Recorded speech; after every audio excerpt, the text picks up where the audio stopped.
Let's talk about carbohydrates for a little bit. Those also offer 4 calories per gram of carbohydrate.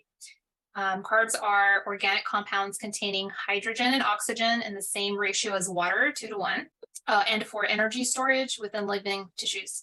And they're the body's preferred source of fuel because carbs are broken down into energy much quicker than fat or protein. And then the carbohydrates you want to eat a lot of are vegetables and fruits, so plants. But you could also eat some rice and grains. We do want to limit or avoid as much as possible eating too many of the carbs from sugar or from highly processed foods like the packaged goods, chips, cookies, breads, croissants, cereals. We want to limit those as much as possible, and also try to limit the sugary drinks like juice, tea, well, at least the sugary teas and the sodas.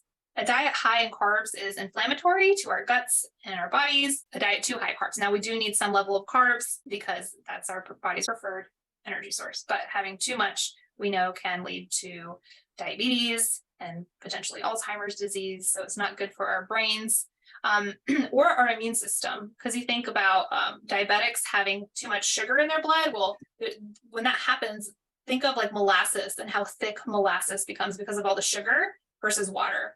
And then think about your white blood cells having to travel through molasses to get to a wound to try to heal it. It like really slows down the healing process. So we got to keep our sugar in check.